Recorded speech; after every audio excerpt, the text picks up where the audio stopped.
تو سلامت رہے۔ مہینے ہیں شوال، ذوالقعدہ اور ذوالحجہ، یہ اللہ تبارک و تعالیٰ نے حج کے مہینے قرار دیے ہیں۔ چنانچہ قرآن کریم میں فرمایا الحج اشہر معلومات، یعنی حج کچھ متعین مہینوں کا مہینے ہیں، حج کے کچھ متعین مہینے ہیں۔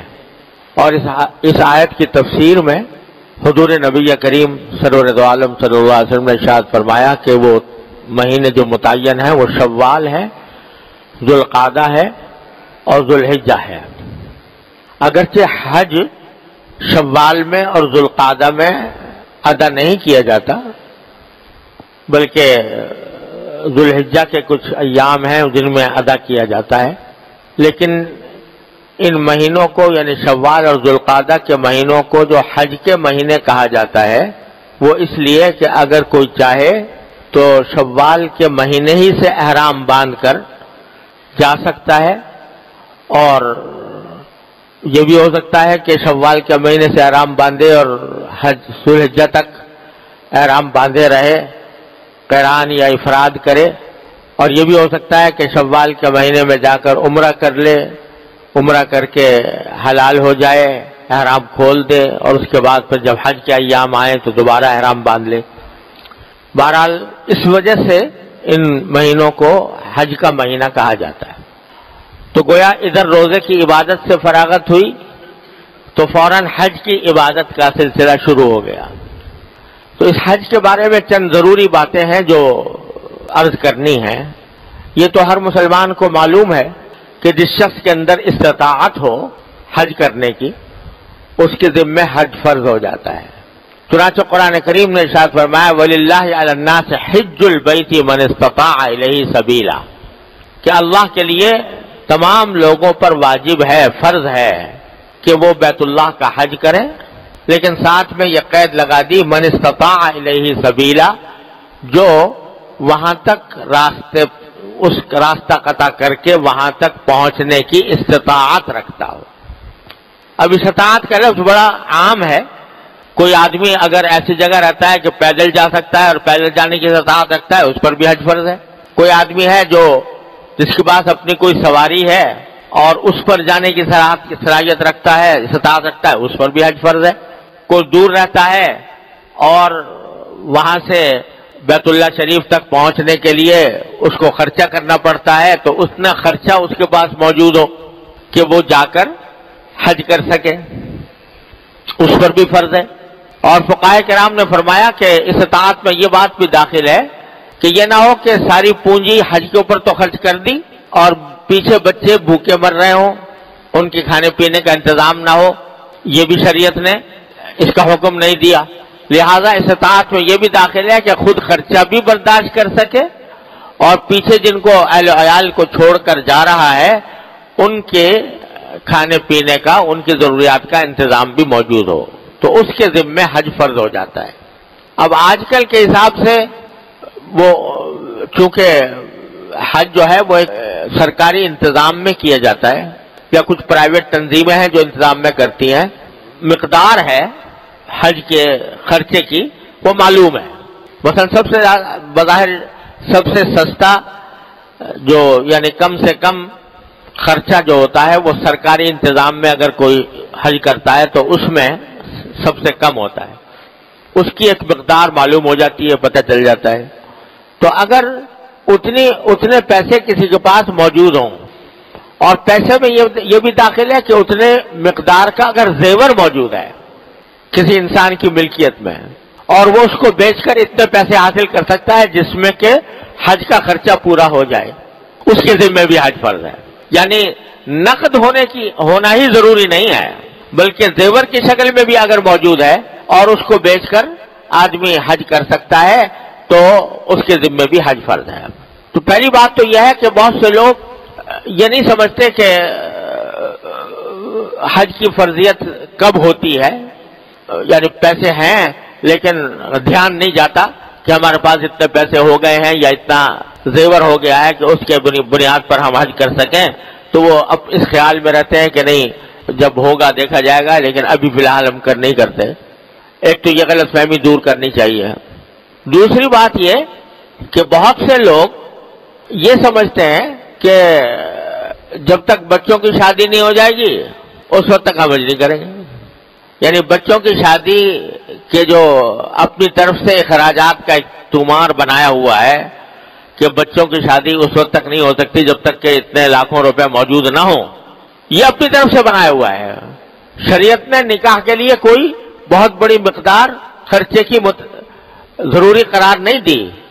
لہذا اگر کسی شخص کے پاس اتنی مقدار ہے کہ وہ حج کر سکتا ہو تو چاہے بچوں کی شادی ابھی نہ ہوئی ہو تب بھی اس کے ذمے حج فرض ہے.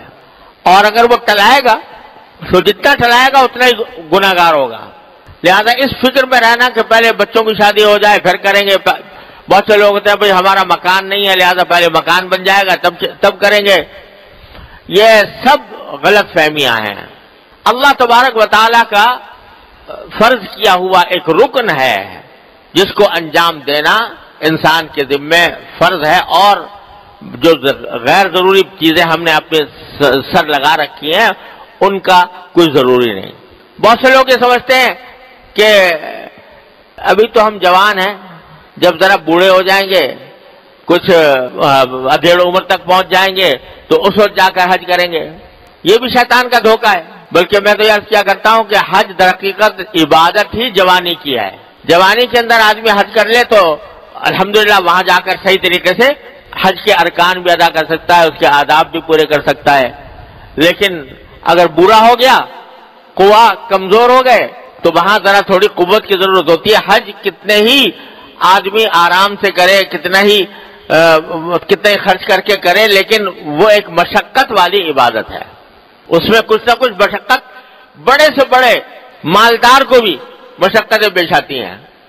تو اگر جوانی میں کرے گا تو اس کے اندر وہ قوت بھی ہوگی، جوش و خروش بھی ہوگا، اطمینان کے ساتھ کر سکے گا. بڑھاپے کا انتظار کرنا یہ بحث اب آخر، یہ کیا پتا ہے کہ آپ بڑھاپے تک زندہ بھی رہے گا کہ نہیں.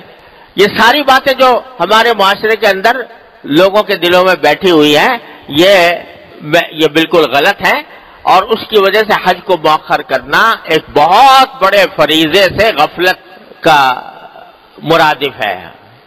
بہت سے لوگ یہ سمجھتے ہیں کہ بھئی جب تک ہمارے ماں باپ حج نہیں کریں گے ہم نہیں کریں گے.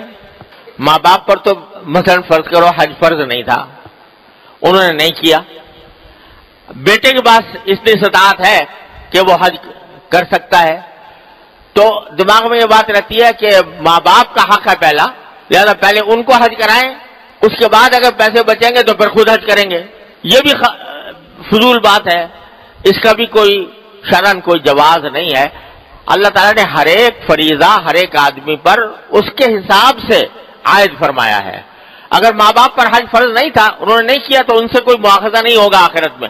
نہ آپ سے کوئی مواخذہ ہوگا کہ آپ نے ان کو کیوں حج نہیں کرایا. آپ کے ذمے ان کو حج کرانا کوئی فرض نہیں، کوئی واجب نہیں. لیکن آپ کے پاس اگر استطاعت ہے تو پہلے تو آپ اپنا فریضہ ادا کریں، اس کے بعد پھر اللہ تعالیٰ توفیق دے، بہت اچھی بات ہے. والدین کو حج کرانا، ان کا نفلی حج ہو چاہے، لیکن کرانا بہت اچھی بات ہے. لیکن یہ اس بنا پر حج کو ٹالنا کہ ہم پہلے ماں باپ کو کرائیں گے پھر بعد میں کریں گے، یہ بھی بڑی غلط بات ہے. لہذا ہر ایک آدمی کو اپنا جائزہ لے کر دیکھنا چاہیے کہ وہ اگر اس کے ذمہ حج فرض ہو چکا ہے تو جلد از جلد حج کو ادا کرنے کی فکر کرے. آج کل جو سرکاری انتظام میں حج ہوتا ہے اس میں قرآن اندازی ہوتی ہے، تو قرآن اندازی میں نام آئے یا نہ آئے یہ تو اپنے اختیار سے باہر ہے، لیکن قرآن اندازی کے لیے نام پیش کر دینا یہ فرض ہے اس شخص کے ذمے جس کے ذمے حج فرض ہو چکا ہو. پھر فرض کرو اگر نام نہیں آیا تو انشاءاللہ اللہ تعالیٰ کیا معذور ہوگا، اگلے سال کوشش کر لے. لیکن اگر فرض کرو قرآن اندازی میں بھی نام نہ دیا تو اس کے معنی کہ فریضے سے غفلت اختیار کی، گناہگار ہوا. اور قرآن اندازی میں نام دینے کے بعد اگر فرض کرو نام نہ نکلا اور اس وجہ سے نہ جا سکا تو یہ بھی ضروری ہے کہ وہ وصیت لکھے کہ چونکہ میرے اوپر حج فرض ہو چکا ہے لیکن قرآن اندازی کے اندر میرا نام نہیں آیا، اس واسطے میں نہیں جا سکا. تو اگر حج کرنے سے پہلے میرا انتقال ہو جائے تو میرے ترکے سے حج بدل کرایا جائے. یہ اس کے ذمہ ضروری ہے کہ وہ اپنے یہ وصیت لکھ کے جائے. اور یہ بھی سمجھ لیجئے کہ اگر کوئی شخص یہ وصیت لکھ کے جائے گا کہ میں اگر مر جاؤں تو میرے ورثہ میری طرف سے حج بدل کرائیں، تو ورثہ پر بھی 1/3 مال کی حد تک تو واجب ہے. جتنا ترکہ چھوڑا ہے اگر اس کے 1/3 1/3 کے اندر اگر حج ہو سکتا ہو تو ان کے ذمہ واجب ہے کہ حج بدل کرائیں. لیکن اگر 1/3 میں حج نہ ہو سکتا ہو تو ان کے ذمہ فرض نہیں رہے گا، ان کے ذمہ واجب نہیں رہے گا. وہ چاہیں تو کرائیں چاہیں تو نہ کرائیں. تو اس لیے ہر انسان کو ہر وقت یہ فکر کرنی چاہیے، اپنی طرف سے اہتمام کرنا چاہیے کہ جو میری قدرت میں ہے وہ میں کام کر گزروں حج کی ادائیگی کے لیے. بعض لوگ سوچتے ہیں بھائی حج میں اتنا آج کل تو اچھا خاصے پیسے خرچ ہوتے ہیں، 3-4 لاکھ شاید ہو جاتے ہیں، تو اگر اتنا پیسے خرچ کر لیے تو بعد میں پتہ نہیں ہمارا کیا بنے گا. تو بھائی آج تک ہم نے کبھی دیکھا نہیں کہ کوئی شخص حج کرنے کی وجہ سے مفلس ہو گیا ہو. 1400 سال کی تاریخ میں ایسی کوئی مثال موجود نہیں ہے کہ حج کرنے کی وجہ سے کوئی آدمی مفلس ہو گیا ہو. اللہ تبارک و تعالیٰ نے اپنے فضل و کرم سے ایسا کرم فرمایا ہوا ہے کہ جو حج کے اوپر اگر کوئی آدمی خرچ کرتا ہے جب واپس آتا ہے تو اللہ تبارک و تعالیٰ اس کا غیب سے انتظام فرما دیتے ہیں. اللہ تعالیٰ نے اس کی بے شمار مثالیں ہمارے سامنے رکھی ہیں. ایک بات تو یہ تو تھی حج فرض کی کہ یہ آدمی ہر وہ مسلمان جس کے پاس اتنے پیسے ہوں اس کے ذمہ حج فرض ہے. اور یہ جو مختلف طریقوں سے لوگ جو ہیں ٹلاتے رہتے ہیں یہ گناہ ہے اور حتی الامکان فرض ہے کہ حج کی ادائیگی ادا کی جائے. دوسرے بہرحال ہر مسلمان کو چاہے اس پر حج فرض ہو یا نہ ہو شوق تو ہوتا ہے، دل میں ایک آرزو ہوتی ہے بیت اللہ شریف کے حاضری کی، وہاں پر عبادت کرنے کی. کون مسلمان ایسا ہے جس کے دل میں یہ جذبہ یہ شوق نہ ہو؟ اور اس انتظار بہت سے لوگ ہوتے ہیں جن کی جو اس قسم کی استطاعت نہیں رکھتے، تو فرض تو نہیں ہے ان کے ذمہ، لیکن ان کا دل کا جذبہ ہوتا ہے، شوق ہوتا ہے کہ کسی طرح اللہ تعالیٰ وہاں پہنچا دے. تو اس کے لیے میں ایک بات عرض کرتا ہوں کہ اگر واقعی شوق ہے اور اللہ تبارک و تعالیٰ کی اس عظیم عبادت کی ادائیگی کا جذبہ ہے تو پھر اس محض دل کے شوق اور دل کی تمنا کافی نہیں ہے. تھوڑا سا اس کی طرف قدم بڑھائے آدمی، قدم یہ بڑھائے کہ کچھ اس کے لیے الگ جمع کرنے کی کوشش کرے. میرے ایک بھائی ہیں، انہوں نے ایک مرتبہ میرے والد ماجد رحمۃ اللہ علیہ سے عرض کیا کہ بلکہ اس سے زیادہ واضح مثال میں آپ کو دوں، میری ایک ہمشیرہ تھی، بہن تھی، انتقال ہو گیا. اب وہ بیچاری مالی اعتبار سے کمزور تھی. تو ایک دن انہوں نے حضرت والد صاحب رحمۃ اللہ علیہ سے ذکر کیا کہ مجھے حج کرنے کا بڑا شوق ہے. تو حضرت والد صاحب نے فرمایا شوق ہے کہ جی ہاں شوق تو بہت ہے. کہا کہ نہیں تمہیں شوق نہیں ہے. تو اس پر وہ بڑے وہ ہے کہ نہیں ہمیں تو بڑا شوق ہے. کہا یہ پوچھو، یہ بتاؤ تم نے اس کے لیے کوئی پیسے جمع کیے؟ کہ جی پیسے اتنے ہوتے ہی نہیں. کہا کہ تم ایک آنا جمع نہیں کر سکتی؟ اس زمانے میں آنے چلا کرتے تھے، ایک آنا روزانہ. کیا ایک آنا تو کر سکتی ہوں. کہا کہ اگر شوق ہوتا تو ایک آنا کر کے بھی جمع کرتی. 5 روپے ہو جاتے، 10 روپے ہو جاتے، 100 ہو جاتے، کچھ کئی سال میں جا کے کچھ بڑھ جاتے. ان کی سمجھ میں بات آ گئی. انہوں نے کچھ اس کام کے لیے ایک تھیلا بنا لیا اور روزانہ کچھ تھوڑا سا بہت تھوڑی پیسے اس کے جمع کر لیتی تھی. اللہ تعالیٰ کا کرنا ایسا ہوا کہ ان کا 34 یا 35 سال کی عمر میں انتقال ہو گیا. تو جب ان کے سامان کا جائزہ لیا گیا تو اس میں ایک تھیلا نکلا، پیسے برائے حج اس تھیلے میں لکھے ہوئے تھے. اس تھیلے میں جب دیکھا تو کل 65 روپے تھے. کب سے پتہ نہیں بیچاری جمع کر رہی ہوں گی، تو 65 روپے تھے. حضرت والد صاحب حیات تھے، انہوں نے دیکھا اور اس پہ آنکھ میں آنسو آ گئے کہ دیکھو اس نے حج کے لیے یہ پیسے جمع کیے تھے. تو حضرت والد صاحب نے دعا فرمائی کہ اللہ اسی 65 روپے میں اس کا کچھ حج کرا دیا. ان کے فرض نہیں تھا ان کے ذمہ حج. تو حضرت والد صاحب نے یہ کیا کہ کسی آدمی کو, کیونکہ ان کے ذمہ حج فرض نہیں تھا, جس کے ذمہ حج فرض ہوتا ہے اس کے لیے تو ضروری ہے کہ اپنے گھر سے چل کے جائے حج کرنے کے لیے. لیکن حضرت والد صاحب نے دیکھا کہ ان کے ذمہ حج فرض تو تھا نہیں, اور پیسے اتنے تھے کہ وہیں مکہ مکرمہ کے کسی آدمی کو اگر دے دیے جائیں تو وہ اس سے حج کر سکتا تھا. اس زمانے میں 65 روپے میں بھی مکہ مکرمہ کا باشندہ کر سکتا تھا. تو مکہ مکرمہ کے ایک آدمی کو دیے کہ بھائی تم ان کی طرف سے حج بدل کر دو. انہوں نے حج بدل کیا. حضرت والد صاحب بھی اس روز اس سال حج میں موجود تھے.